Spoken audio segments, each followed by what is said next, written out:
Welcome to Lip Bashing, where the L stands for Legions, the I stands for Imperialis, and the Bashing stands for Kit Bashing.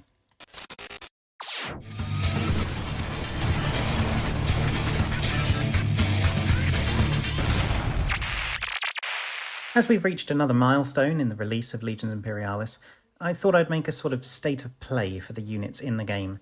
What's released, what's been announced, what has rules, and what's actually ever in stock.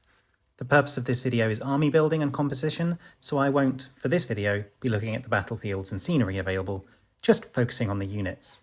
Each unit we currently know about will be given one of the following ranks based on whether it has released rules, released models, and is actually available from the Games Workshop web store.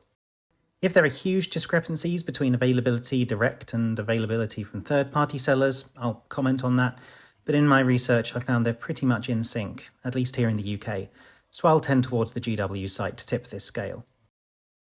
It has been reported by eager gamers on Reddit and social media that at Games Workshop tournaments, such as the Warhammer World event at the end of April, that only units which have models released will be legal for play. I'm sure this is to dissuade 3D printed proxies, but it is a shame for those of us who would be willing to kit bash and sculpt our own versions. Never mind. As such, we have the following ranks. S is the standard every kit should aim for, because consider the S stands for stock. This means the unit not only has rules and an official model, but that official model has officially been released, and that officially released model is regularly in stock and available to buy. Note that this rank is saved for those with individual kits. I wouldn't consider Sicarans S-ranked if they're available, but the only way to get them is to buy half a box worth along with 2 full armies and a new rulebook. Then we get to A. Consider that to stand for available with a question mark. These are the kits which have rules, have technically been released under LI branding, so can be used, but availability is an issue. Then we have B for boxed games. These are the models we have rules for and have been released, but their release was for an older system, Adeptus Titanicus or Aeronautica Imperialis. So the models are officially out there, somewhere, but expect to pay a premium on the secondary market until they get a re-release. I will also include kits that are only available in the starter kit, again, relying on the secondary market for individual purchase. C rank is there for anything we have rules for and photos of models, so we know the models exist, but they're not yet released. And D is for any units we have photos but no rules, or rules but no photos, the realm of 3D printers and homebrew at this stage. So let's get into it, starting with the Astartes. In S rank we have our infantry units, command squads, tactical legionaries, terminators, assault marines, both flavours of support, the plasma and the good ones. Sharing a sprue, we also have the Contemptor dreadnoughts. These are in the first wave of release and occasionally go out of stock, but get renewed pretty regularly. They're also the most likely kit to show up in third-party stock. I'll also include the rhinos here. I don't think these have ever gone out of stock, so everyone buy as many rhinos as you can. In A, we have our Kratos tanks.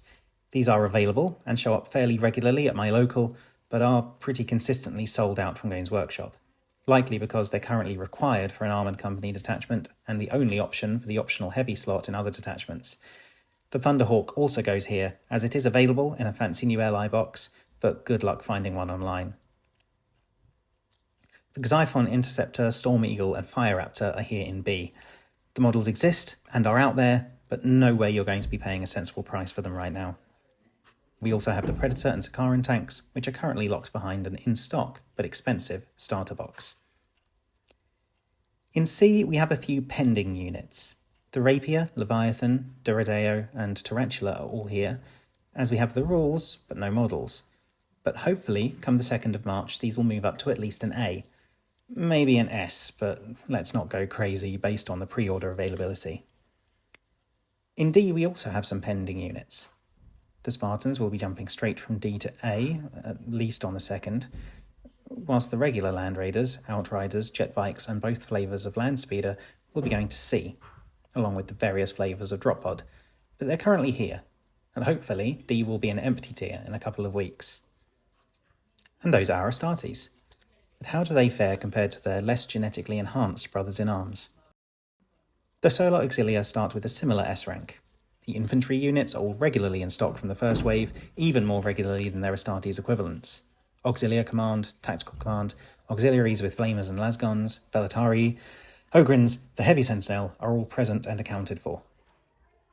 Most of the Marauder flyers are also available direct from Games Workshop with no issues. The Bomber in full plastic, and the Pathfinder and Colossus in mixed plastic and resin for only a tenner more than the standard kit. Unfortunately, that's where it ends for the Solar, as the Marauder Destroyer has to go in A due to availability. We also have Baneblades, which are rarer than the Kratos overall, it seems. The Lightning Fighters also have an extant LI branded kit, but are impossible to find. In B, we have the tanks locked behind the big box, the Lehman Russ and the Vanilla Malkador. We also have the other flyers yet to re-release outside of Aeronautica or Resin, the Arvus Lighters, Avenger, Thunderbolt. We then go into our currently C but hopefully S very soon pending tier. All the support units, Rapier, Tarantula and Cyclops remote bombs. In D, but soon to be S, the Malkador variants still have plenty of pre-order availability. Which does mean we're still waiting for, even in the C tier after this weekend, the Dracosan Transport, the Stormhammer, Medusa and Basilisk from the Great Slaughter. Rules and photos, but no models. But hopefully, no more in D for quite some time. Finally, the strategic assets, or Knights and Titans as they're known to their friends. Plastic Cerastus Knights are easily S tier, along with the Questoris, every variety of Reaver and Warlord. Although we're no doubt expecting plastics at some point, resins exist and are easily available for the Acastus Knight, Atropos, Styrex and Megaira. By far our largest S tier so far. Good news for Titan Death mode. Unfortunately, availability affects a lot of the rest of the kits. In A, all Armiger variants are constantly out of stock, as is the Warlord Sinister. B features the starter box locked Warhounds, and the awaiting re-release Warmaster Titans and Direwolves, which are my biggest want, seeing as they're featured on the cover of the new book. But the old resins were released and are occasionally seen out there in the wild. Which means, thankfully, no C or D tier for the Knights or Titans at present. And that's our state of play, adjusted for next Saturday. I'll put a link to this image in the description and also on the Reddit and Facebook pages. Hopefully this will help you with your army building. Rules is one thing, but actually being able to buy the kits is certainly another, if you're not relying on printing and proxies, especially if you fancy going to the Warhammer World event later this year. Does this impact your list? Are you more likely to take up Titanicus or Titan Death mode given what's available? Or are you happy carving toothpicks into Outriders, ready for the rules release? Let me know in the comments. Peace and love as always. Thank you to my Patreons. Don't forget to enter this month's giveaway, only a week or so left. And please, please, keep on lit bashing.